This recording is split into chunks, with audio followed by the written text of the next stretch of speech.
Olá, bom, hoje então a gente conversa um pouquinho sobre este baita livro chamado Sussurros, do Orlando Figes. O Figes é um historiador de origem britânica especialista em história da Rússia, né? Ele tem diversos livros publicados aí sobre esse tema. Este livro aqui, que foi publicado em 2007, é um de seus livros mais conhecidos. Chegou aqui no Brasil super rápido também. E esta aqui, pessoal, para vocês terem uma ideia, é a quarta edição deste livro, que sai pela editora Record. Inclusive, entre a terceira e a quarta edição, levou um tempão aí pra gente ter este livro de volta aí ao mercado. Tinha o pessoal aí muito interessado numa nova tiragem, né? E já está disponível aí pra vocês, na verdade, desde o final do ano passado. Mas então, este livro tem o seguinte subtítulo, olha só: A Vida Privada na Rússia de Stalin. E eu acredito que este livro aqui seja um excelente complemento para leituras como, por exemplo, O Arquipélago Gulag, do Solzhenitsyn, ou O Livro Negro do Comunismo. Ambos já têm vídeos aqui no canal, vou deixar os links na descrição do vídeo. Por quê? Porque este livro aqui tem uma proposta um pouquinho diferente e pode complementar aí o seu imaginário da Rússia do século XX, principalmente da primeira metade, né, o período stalinista, né? Então, aqui durante a leitura de Sussurros, nós entramos em contato com histórias de pessoas comuns do povo russo daquela época. O autor recolhe relatos de sobreviventes de famílias que comeram um pão que o diabo amassou, tá? De 1917, né, ano da Revolução Russa, até mais ou menos 1956. Esse é o grosso das histórias que você vai ler. Mas ele vai conversar com esses sobreviventes e com seus filhos e tudo mais até 2006.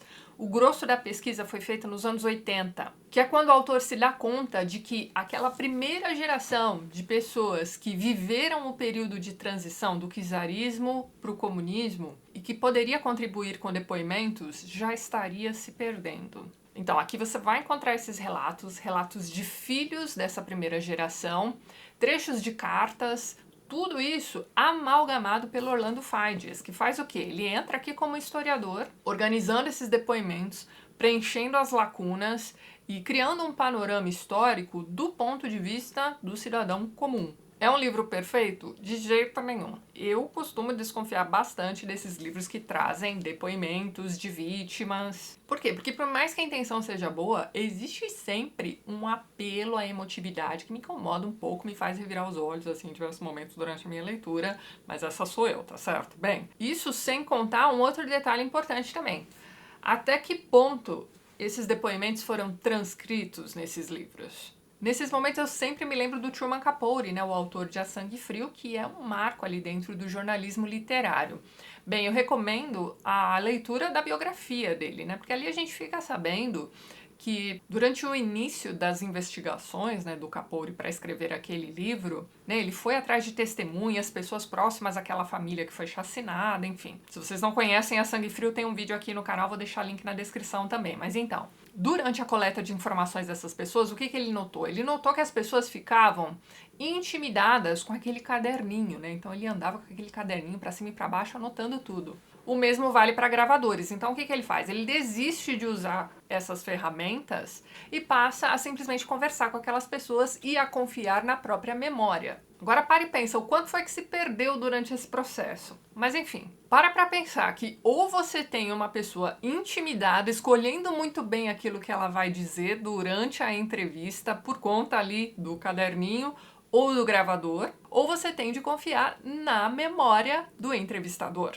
No caso de Sussurros, o autor, além de ter entrevistado diversas dessas pessoas, também utilizou depoimentos que ele encontrou em bancos de dados, né, em grandes arquivos, enfim, qualquer um pode analisar esses arquivos também, comparar e ver aqui onde foi que o autor mentiu, enfim. Por que eu estou dizendo isso? Para te alertar a não ser uma pessoa ingênua que pega um livro como este sem esperar um tratamento literário do autor. Vou dar um exemplo aqui para vocês. Você vai notar durante a leitura que em diversos momentos ele dá um jeito de inserir o título do livro no meio das histórias que ele conta. Então, em diversos momentos você vai passar por frases como, por exemplo, e não nos restava nada além de sussurrar. Então tenha isso em mente, esse tratamento literário vai aparecer lá em A Sangue Frio, vai aparecer nos livros da Svetlana Alexievich, naquele livro chamado A Guerra Não Tem Rosto de Mulher. Meu Deus do céu! É uma revirada de olhos atrás da outra, mas ela tem um livro chamado Vozes de Chernobyl, que é excelente, pesadíssimo, mas vale a pena ler também. E aqui também não vai ser diferente, tá certo? Bem, voltando ao livro, como eu disse pra vocês, ele começa esse trabalho de coleta de informações ali em meados dos anos 80. Nós estamos falando de um período bem complicado da Guerra Fria, tá? É aquele momento de transição ali, você começa a ter alguma coisa de capitalismo dentro da União Soviética, né? O Gorbachev já tá lá. Mas lembre-se de que o foco aqui é na vida privada. Bem, ele começa contando histórias de pessoas que, ali nos anos 80 mesmo, ainda não tinham contado para seus cônjuges sobre seu passado, sobre o passado de suas famílias. Então essas pessoas tiveram pessoas que pereceram durante aquele período horroroso, pessoas que foram para gulags, elas mesmas talvez tenham tido um passado comunista, e por algum motivo este assunto era um tabu terrível. Eles não conversavam sobre isso abertamente dentro de casa. Ele vai contar a história, por exemplo, de uma moça que não contou sobre o passado de sua família para o marido, eles se divorciam e depois do divórcio ela vem a saber que o marido também tinha um passado comunista, entendeu? Na família. Eles passaram anos e anos juntos e nunca conversaram sobre isso. Eles simplesmente inventavam histórias sobre seus passados para seus cônjuges, veja bem. Então ele parte dessas histórias para tentar entender por que aquelas pessoas viviam daquele jeito ainda nos anos 80. Ora, o que é que existia de tão terrível em seus passados que eles não poderiam sequer conversar abertamente com seus próprios cônjuges? Ou que medo era esse que essas pessoas tinham de ter as histórias de suas famílias descobertas? A partir daí, a gente acompanha as histórias de algumas dessas famílias. Então ele começa desde 1917 em um capítulo chamado Crianças de 1917, passa pelo Grande Terror, pela Segunda Guerra Mundial, pela morte de Stalin, até o pós-Stalin. Sobre o título do livro, né, ali na introdução, na página 25, o autor diz o seguinte, ó: uma população silenciosa e conformista é uma consequência duradoura do reino de Stalin. Famílias como os Golovin aprenderam a não falar sobre o passado. Algumas pessoas como Antonina chegavam a ocultá-lo de amigos mais próximos e de parentes. Crianças eram ensinadas a ficar de boca fechada, a não falar para ninguém sobre as próprias famílias, a não julgar e nem criticar qualquer coisa que vissem fora de casa. E como o foco deste livro está na vida privada na Rússia de Stalin, como diz aqui o próprio subtítulo, durante a leitura a gente vai entendendo como a vida privada foi destruída uma vez instalado o novo regime. De certa forma, o subtítulo deste livro aqui é até uma ironia, veja bem. Mas então, página 38, ó. Para os bolcheviques, a realização radical da personalidade coletiva envolvia romper a concha que envolve a vida privada. Isso está entre aspas. A permissão para que houvesse uma distinção entre vida privada e vida pública, defendia a mulher de Lenin, levará mais cedo ou mais tarde à traição do comunismo. Segundo os bolcheviques, a ideia de uma vida privada separada do âmbito da política não fazia sentido, pois a política afetava tudo. Não havia nada na suposta vida privada de uma pessoa que não fosse política. A esfera pessoal devia, portanto, estar submetida à supervisão e ao controle público, olha só. Espaços privados, além do controle do Estado, foram considerados pelos bolcheviques como perigosas áreas de reprodução de contra-revolucionários que precisavam ser expostos e extirpados. Então veja bem, essa criação da personagem coletiva foi levada ao pé da letra. Onde antes você tinha nos grandes centros, sei lá, o pai, a mãe, o filho vivendo no mesmo apartamento, de repente você tinha 15, 20 pessoas vivendo ali. O conceito de família precisava ser quebrado também. E isso começou dentro do Partido Comunista mesmo. Então os filhos daquelas pessoas já não eram considerados seus filhos, né? Porque afinal de contas você não tem nada, né? Todo mundo tem tudo. Então as crianças eram filhos da mãe Rússia. Mas aí, olha só, essa instituição familiar precisava ser quebrada no âmago, ou seja, na família burguesa, que eram ali os chamados kulaks, tá? Não confundir com gulags, tá? Os kulaks, vocês estão vendo aí a grafia na tela, eram os camponeses ricos, né? Eles eram considerados ricos. Talvez até fossem, eu imagino que eles sejam o que a gente chamaria hoje em dia de classe média alta, de repente. Mas eram pessoas que ralaram para ter algum tipo de patrimônio, entenda isso. Então tá, eles queriam destruir os kulaks. Mas veja bem, eles eram os maiores produtores de produtos alimentícios da Rússia naquela época. Aliás, isso era uma tradição que já vinha aí de séculos e séculos e estava tudo funcionando, tá certo? Mas aí o que acontece? Ora, se você elimina esse pessoal que produz os produtos alimentícios, que faz o mercado desses produtos funcionar, o que é que você vai ter? Fome. E aí você tem um grande êxodo, né, do campo para os grandes centros, né? Então essas pessoas acabaram indo para as grandes cidades. E aí como é que você faz para ter algum tipo de economia se você só tem o Estado mandando? Através do trabalho forçado, não é mesmo? A questão é que a propaganda dizia que, ao quebrar o espírito do indivíduo, ao entregar tudo para a mão do Estado, né, todo o poder, você estaria criando o novo homem soviético. Página 67, olha só. Nós comunistas somos especiais, disse Stalin em 1924. Somos feitos de matéria-prima melhor. Não há nada mais elevado do que a honra de pertencer a este exército. E é isso, você faz as pessoas acreditarem nisso aqui e pronto. Somos especiais, somos virtuosos, somos honrados. Então veja bem, você convence as pessoas de que elas são tudo isso, ó que maravilha. Só que você paga um preço também, porque o que acontece? As pessoas que não concordam conosco são nossos inimigos, são maus. Então é isso, os kulaks eram os inimigos, tá certo? Aí você tem aqui na página 131. Quais eram as motivações por trás dos homens e mulheres que travavam essa guerra brutal contra o campesinato? Os coletivizadores eram, em sua maioria, soldados e trabalhadores alistados, pessoas ansiosas por executar ordens superiores e, em alguns casos, por encher os bolsos. Como sempre, não é mesmo? O ódio aos kulaks fora imbuído neles pelos comandantes e pela propaganda que retratava os parasitas kulaks, os sanguessugas, como perigosos, inimigos do povo. Aí você tem um depoimentozinho. Fomos treinados para ver os kulaks não como seres humanos, mas sim como vermes, piolhos que precisavam ser destruídos. Sem essa guerra contra os kulaks, né, eles teriam nos agarrado pela garganta e nos esfolado vivos. O pessoal do campesinato, veja bem. Então é isso, eles precisavam ser eliminados. Com a coletivização dessas fazendas, você passa a ter os filhos dos kulaks sentindo muita vergonha de sua precedência. Além disso, esses filhos da primeira geração do período de transição precisavam mentir sobre sua origem kulak para poder estudar, trabalhar. Aí a gente volta um pouquinho para a página 42. Ó. Os bolcheviques vislumbraram a criação da própria utopia comunista como uma batalha constante contra costumes e hábitos. Luta constante contra costumes e hábitos.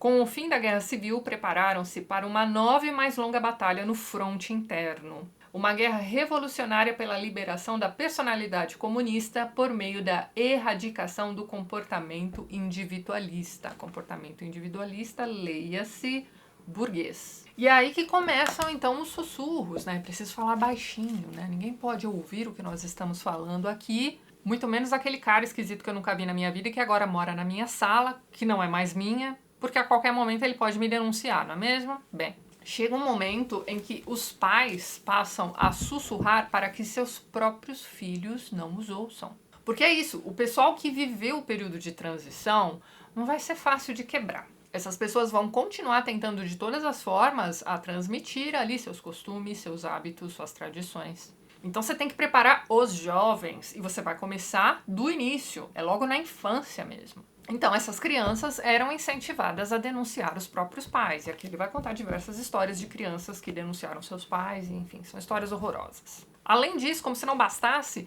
nos anos 30 você ainda teve ali o Grande Terror, que foi aquele expurgo dos traidores do movimento, né, por Stalin. A partir daí você tinha não só o dedodurismo com relação aos kulaks, mas também dentro do próprio Partido Comunista. Página 288, olha só. Stalin estava se protegendo. É isso que disse, então, o Molotov, que era um cara próximo de Stalin, né? Fazia parte ali do partido, enfim. O Grande Expurgo era uma apólice de seguro, um meio necessário para que a liderança pudesse atingir os indecisos, os carreiristas e os inimigos ocultos dentro do partido que poderiam trazer problemas durante uma guerra. Molotov admitiu que erros foram cometidos com muitas pessoas injustamente, mas teríamos sofrido perdas ainda maiores na guerra, e talvez fôssemos derrotados, se a liderança tivesse hesitado e permitido que houvesse conflitos internos.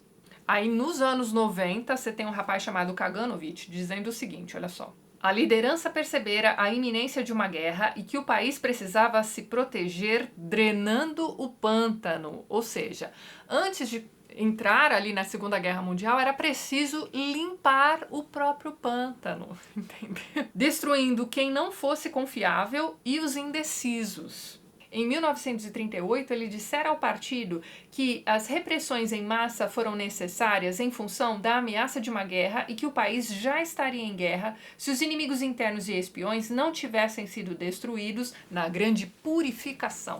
É isso. Uma bela desculpa, não é mesmo? Você dá uma limpada ali, mata todos os traidores do movimento de dentro, não é mesmo? Para que haja uma união. Olha o bem maior aí, não é mesmo? Bem... Agora, sobre os informantes, olha só, página 311. Havia duas categorias amplas. Os informantes voluntários, geralmente motivados por recompensas materiais, crenças políticas ou maldade em relação às suas vítimas, e os informantes involuntários, encurralados por ameaças da política ou por promessas de auxílio a parentes presos. Mais pra frente se diz o seguinte, ó, muitas denúncias eram motivadas pela maldade. Olha só, o ser humano... Quando dá pra ser mal, ele só precisa de uma desculpa, entendeu? Bem, vamos lá. Muitas denúncias eram motivadas pela maldade. O modo mais fácil de se livrar de um rival era acusá-lo de ser um inimigo. Bom, é isso, né? As pessoas que eram denunciadas eram chamadas de inimigos do povo. Então você vai ler aqui diversas histórias sobre diversos inimigos do povo, não é mesmo? Ou filhos de inimigos do povo contando a história de seus pais, sendo eles kulaks ou simplesmente membros do partido. E a gente sempre se lembra do pessoal que foi para os gulags e tudo mais, mas tem uma questão aqui nesse livro também que acabou comigo, que é a questão das crianças que foram parar nos orfanatos. Então veja bem. Aí você pensa, poxa, que bom, né? Essas crianças pelo menos foram acolhidas nos orfanatos. Mas minha gente... Ali pela página 420, você vai ler em que condições essas crianças estavam nesses orfanatos, como elas eram tratadas. É um negócio assim que acaba com a gente. Então, você vai ler aqui a história de uma mãe que se separou da criança, né, era um bebezinho de colo na época, e depois quando a criança já tinha, sei lá, uns 2 ou 3 anos, ela consegue voltar àquele orfanato, então ela vai procurar pela filha. Então ela conta ali como aquelas crianças eram tratadas, né, tratadas entre aspas. Ah, gente, ó... Eu não gosto nem de lembrar. Quando vocês pegarem esse livro e chegarem ali pela página 420, vocês vão lembrar de mim. Bem, depois nós temos aqui também um capítulo intitulado Espere por Mim, em que o autor vai contar sobre uma certa romantização, né, da guerra. Aqui a gente está falando da Segunda Guerra Mundial. E essa romantização era feita por meio da poesia que era produzida na época. Aqui ele começa a contar sobre um poeta chamado Simonov, né, que ficou famoso por conta desse poema chamado Espere por Mim, que ele, casado, né, escreve ali para uma moça por quem ele se apaixona, né, enfim. Mas a questão é essa aqui, ó, presta atenção, ó. Apesar de todo o impacto privado da poesia de Simonov, o uso dela pela propaganda estava claro para todos. Poemas como Espere por Mim eram armas poderosas na campanha soviética para manter o moral. As emoções expressadas pelos poemas ajudavam à fomentação de uma espécie de patriotismo de primeiro grau, centrado na família, no companheirismo e no amor, que por sua vez fornecia uma base para o conceito mais amplo da solidariedade nacional soviética. A partir daqui, esse Simonov meio que se torna o personagem principal aqui deste livro. E ele era uma figura no mínimo estranha. Ele tentava agradar os dois lados, se é que isso era possível. E no fundo, talvez ele fosse simplesmente uma pessoa que sabia muito bem dançar conforme a música. Mesmo assim, eu não tive lá muita simpatia por ele não. Bem, aqui na página 701 nós temos o seguinte, ó, muitas pessoas pertencentes aos círculos reformistas literários eram céticas em relação ao tardio liberalismo arrependido de Simonov. Para elas, parecia improvável que um stalinista veterano pudesse se reconstruir de forma tão radical.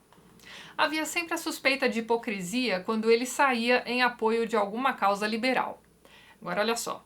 Simonov, o homem das várias faces, escreveu Solzhenitsyn, ao mesmo tempo um nobre mártir literário e um conservador estimado com acesso a todas as repartições oficiais. É no mínimo curioso acompanhar aqui a história desse Simonov em meio a tudo isso, né? Enfim. Ainda sobre a Segunda Guerra Mundial, olha só, esse aqui é o depoimento de um soldado, né? Existe a lenda de que os soldados atacavam gritando, por Stalin!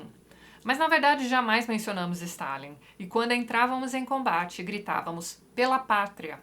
Os outros gritos de guerra eram obscenidades. Agora olha isso aqui que é interessante, olha só. Uma das moças que deram depoimento para o Fides era uma moça chamada Vera, né? Ela diz o seguinte, olha só. Vera recorda-se de quando retornou para sua cidade natal, em 1942. Olha só o que ela diz. Todos falavam abertamente sobre política sem nenhum medo, em 1942. Ela ainda traz na memória uma discussão entre duas irmãs. Uma com 21 anos, esposa de um oficial do Exército Vermelho, e a outra com 17, uma anticomunista fervorosa. Quando a irmã mais velha negou ter qualquer conhecimento sobre os campos de trabalho, né, os gulags, a mais nova desdenhou. Você não sabia? O país inteiro sabia sobre os campos, menos você. Você não queria saber. Escondeu-se atrás das costas de seu oficial e mentiu para si própria, dizendo que estava tudo bem. Isso é uma coisa muito comum dentre comunistas fervorosos que depois da morte de Stalin, né, vieram a saber direitinho o que é que se passava ali na Rússia, porque, né, já não se podia mais esconder nada, não é mesmo? E era muito comum esses comunistas arrependidos virem a público e dizerem, poxa, mas eu não sabia. Dentre essas pessoas que depois de tudo escancarado diziam, ah, mas eu não sabia, você tem ali pessoas que visitaram a União Soviética, que foram recebidas por membros do partido. E esse eu não sabia dessas figuras começou a ficar mais comum depois ali da década de 80, né, com a abertura dos arquivos ali pelo Gorbachev e tudo mais, enfim. Não dava mais para esconder, né, mesmo nos anos 80, praticamente todas as famílias já tinham um aparelho de televisão dentro de casa. E aí você tem figuras aqui no Brasil também, como por exemplo, sei lá, Jorge Amado, o Graciliano Ramos. Eu tenho pra mim que se ele tivesse vivido mais um pouquinho, já que ele morre muito doente dias depois de Stalin, né, em 1953, ele também seria um comunista arrependido. Tenho isso pra mim. Você tem figuras como, por exemplo, o Ítalo Calvino, que depois de tudo escancarado na década de 50 vai lá, escreve uma carta de repúdio, né? Ele se distancia, né? Se desliga do Partido Comunista em carta aberta. Mas no fundo mesmo, quando você observa o discurso dessas pessoas, é sempre com aquela coisa assim de, poxa, eu não sabia. Como é possível que não sabiam, não é mesmo? Você tem aqui uma discussão entre pessoas comuns em 1942. Ainda sobre a Segunda Guerra Mundial, olha só, na página 507. O encontro com o Ocidente moldou as expectativas dos soldados em relação ao próprio país. Os soldados camponeses estavam convencidos de que, com o final da guerra, as fazendas coletivas seriam extintas. Olha a esperança. E aí, mais pra frente, na página 514, a gente fica sabendo que a vitória, né, da União Soviética na guerra foi ali um grande momento de união do povo e que provavelmente foi o único momento como este visto na era de Stalin. Até as pessoas nos gulags mesmo, né, comemoraram pra caramba, mesmo porque elas acreditavam que, né, poderiam ser soltas. Bem, isso demorou um pouquinho pra acontecer, não é mesmo? Mas aí nós temos o pós-guerra. E aí o pós-guerra num país comunista, não é mesmo? Vamos lá. O trabalho forçado desempenhava um papel cada vez mais importante na economia soviética do pós-guerra, segundo a política ditada por Stalin e seu gabinete de cozinha de conselheiros. Com o fim da guerra, a reserva de mão de obra não remunerada, disponível para exploração pelo Estado, cresceu enormemente. Aí, em março de 53, morre Stalin, não é mesmo? O único lugar onde a morte de Stalin foi comemorada abertamente foi nos campos de trabalho e nas colônias do Gulag. Houve, é claro, exceções. Campos onde a vigilância das autoridades ou a presença de informantes impediram os prisioneiros de mostrar sua felicidade, mas, no geral, a notícia do fim do ditador foi saudada com explosões de alegria espontânea. E fora dos gulags? Fora dos gulags foi uma tristeza tremenda. Você tinha ali multidões de pessoas indo ao velório de Stalin. Pessoas chorando desesperadas, né? E aí eu sempre me lembro de um trechinho que eu li para vocês também no meu vídeo sobre o arquipélago Gulag do Solzhenitsyn, em que ele, já fora do Gulag, né, tentando trabalhar ali numa escola, vê as professoras jovenzinhas todas chorando, desesperadas. Ai, meu Deus, o que vai ser agora que Stalin morreu? Desespero total. E aí, ele responde o seguinte para as moças, olha só, vai ser assim, não vão fuzilar os vossos pais, os vossos noivos não serão presos, e vocês mesmas não estarão em situação extraordinária. Inclusive, na época em que eu fiz aquele vídeo, a gente não tinha uma edição brasileira recente, né? Mas nós já temos, essa aqui que sai pela editora Carambaia, eu vou deixar o link na descrição do vídeo. Leiam Arquipélago Gulag, vocês precisam conhecer este livro. Mas então, com a liberação do pessoal do Gulag, você tem ali essas pessoas voltando para casa. E elas voltaram para casa quebradas. Muitas delas quebradas, não só psicologicamente, mas também fisicamente. Então você tem aqui a história de uma moça que vai receber a mãe, né, enfim. E ela se lembra muito da mãe na infância, uma pessoa muito amorosa com os filhos e tudo mais. E quando ela volta absolutamente mudada. Dali um tempo ela morre. E aí, página 626. Ela havia sido muito torturada e espancada e tinha o corpo coberto de marcas. A filha, Helena, nunca soube daqueles espancamentos, até a morte da mãe em 1960, quando os médicos a questionaram sobre as cicatrizes e marcas. Olha isso. Eles disseram que nunca tinham visto um corpo tão castigado, recorda-se Helena. Até o coração havia saído do lugar com as pancadas. Mas e aí, como é que foi o retorno dos gulags das pessoas que tinham sido denunciadas? Olha só isso aqui. Agora, os que foram presos retornarão e 2 russos olharão um para o outro nos olhos, aquele que enviou essas pessoas para os campos de trabalhos e o que voltou. Com essas palavras, a poeta antecipou o drama que se desenrolava quando os prisioneiros retornavam dos campos para confrontar colegas, vizinhos e amigos que os haviam denunciado. E aí você tem os depoimentos de algumas pessoas que passaram por essa situação. Como é que você volta ao convívio com essas pessoas que te denunciaram, não é mesmo? Bem, uma coisa interessante a respeito desse livro é que se fala muito sobre a produção literária daquela época, né? Então você tinha aquela casa de escritores, né, comandada pelo Gorky, e assim, a cada livro desses que eu leio, eu tenho menos vontade de ler alguma coisa de Gorky, mas enfim. Sobre a literatura produzida depois da liberação dos gulags, né, você tem aqui o seguinte. Ao contrário das vítimas da guerra nazista contra os judeus, para quem não podia haver uma narrativa de redenção, as vítimas da repressão stalinista tinham 2 narrativas coletivas principais, nas quais podiam colocar sua própria história de vida e encontrar algum tipo de significado para suas provocações. São elas, então, a narrativa da sobrevivência, contada na literatura das memórias dos ex-prisioneiros de Gulag, na qual o sofrimento foi transcendido pelo espírito humano do sobrevivente, e a narrativa soviética, na qual esse sofrimento foi redimido pelo ideal comunista, vencedor da Grande Guerra Patriótica ou pelas conquistas da União Soviética. E ainda você vai ler aqui sobre a nostalgia da época de Stalin.